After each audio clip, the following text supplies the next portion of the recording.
Welcome to another video from explainingcomputers.com. As some of you know, I'm very interested in green computing, and in particular in low energy PCs. Over the next 10 minutes, I'm therefore going to show you the construction of my own green computer. Okay, let's begin by taking a look at the components I bought to build this energy efficient PC. We have here a Mini-ITX case, which is obviously empty at the moment. That comes with its own external power supply. There's then an Intel Pine Trail motherboard with a dual-core Atom processor. There's an Intel solid-state disk. There's a couple of gigabytes of RAM. And finally there's Windows 7 as the operating system, which I've already copied to a USB drive because, as you can see, there won't be an optical disc on this computer to install from a DVD.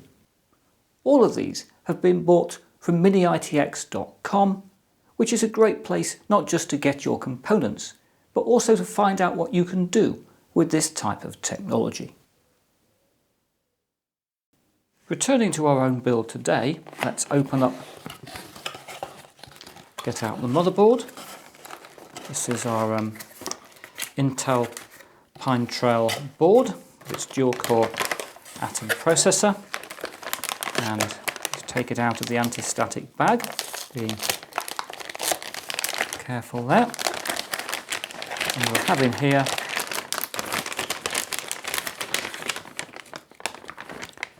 handling it carefully by the plastic.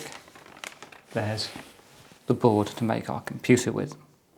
As you can see, there's a very large heatsink because the board is passively cooled with no fans on the processor or anywhere else. We've got here slots for memory, a PCI slot, although we're not going to use that, a connector for power, and then round the back we have a VGA socket, 4 USB connectors and a network connection, audio jacks, and then connectors for a traditional mouse and keyboard if they're not going to be connected via USB. Right, having acquainted ourselves with the components, let's get on with the build.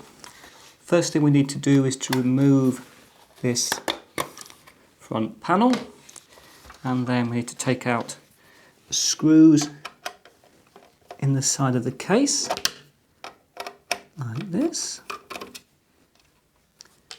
Then we can take off the top of the case, which will be hopefully, there we are, that's come off like that.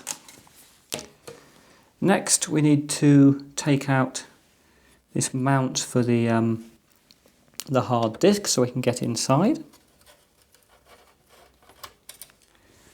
One screw there, another screw over here.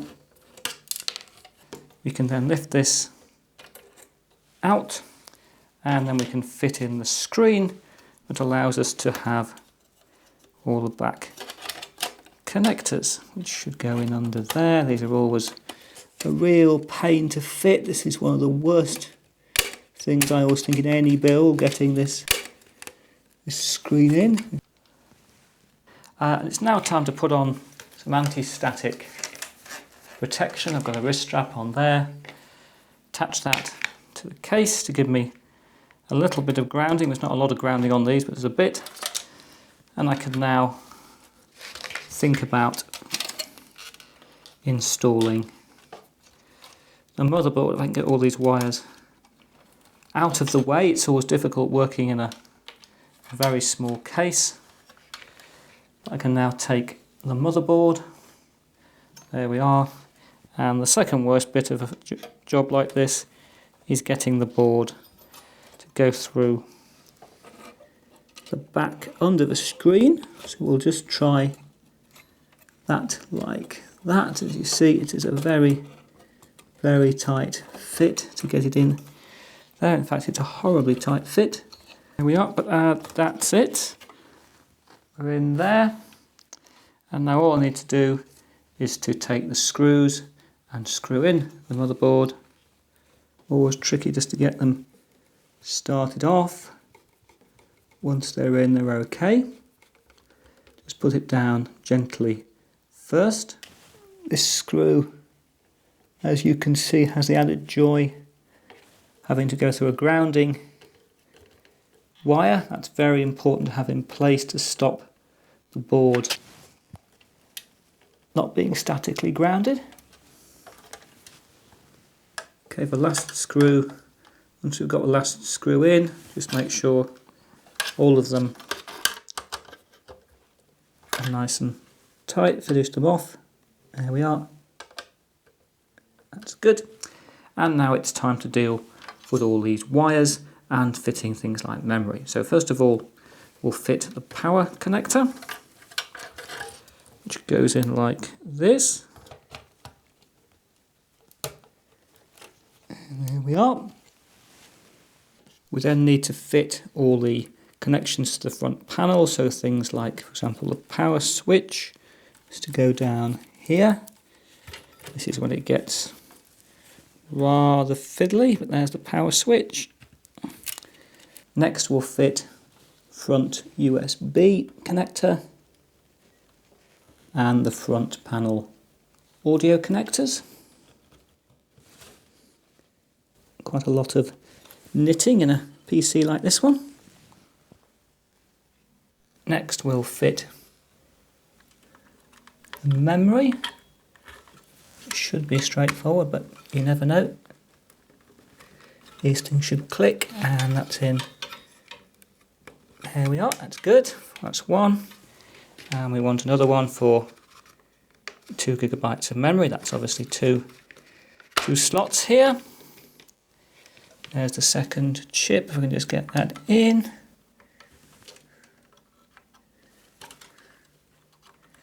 Get in, you little swine. There's so many wires in these cases that it's difficult sometimes to get everything in, but that's one side and that's the other. Go on, and that's in. And now we just need to tidy up the wires. Never easy. And then finally we need a hard disk. As you may remember, this computer is being fitted with a solid state hard disk, this Intel drive here.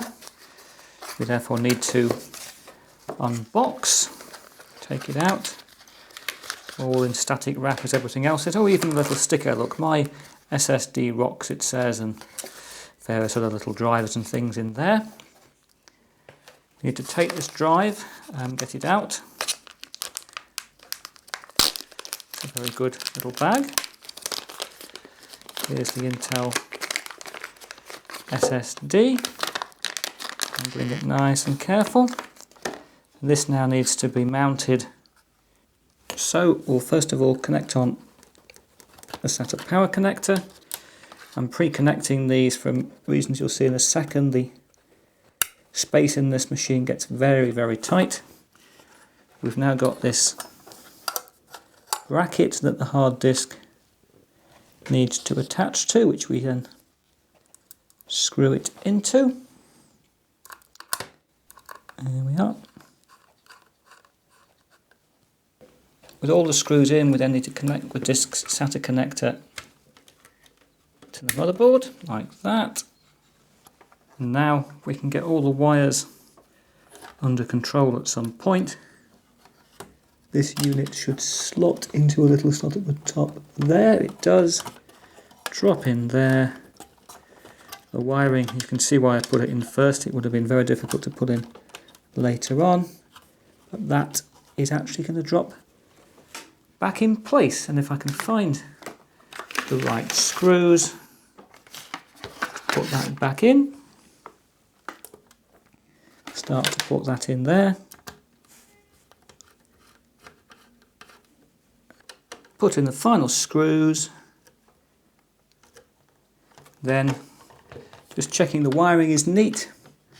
We should be in a position where we can take our case, figure out which way it goes on, and being very careful with the wiring at the front, drop the case into place. Put in the case screws, put on the front panel. But this will be a tricky little thing to fit. And there we are. Put on the base.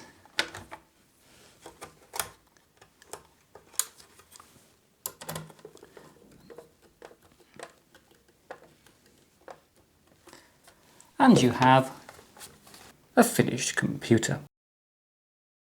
If we then add a monitor, a keyboard and a mouse, we can operate the only moving part on the computer, in other words the switch, and if we're really lucky, the thing will boot up. It's very weird because it has no fans or disks to spin, so you can hear nothing at all, but hopefully in a second the thing will come to life. It has! Wonderful, we've built a working computer. It will of course do absolutely nothing right now. The disk isn't formatted, there's no operating system, so we need to shut it down, put in the USB drive, and the thing can start installing Windows 7. Final thing I'll show you though before I do that is that this PC is a very low energy PC. It's absolutely quiet, it's based on a low power processor, and therefore it should be drawing a very small amount of energy. And I can show you that because I've connected in a power meter. So if we look at that power meter, we'll see the PC is only drawing a very respectable 19 to 20 watts. Admittedly, it's not doing anything at the moment, but that should only rise by a few watts even when this computer is at full power. So there we are, a really energy efficient and totally quiet PC.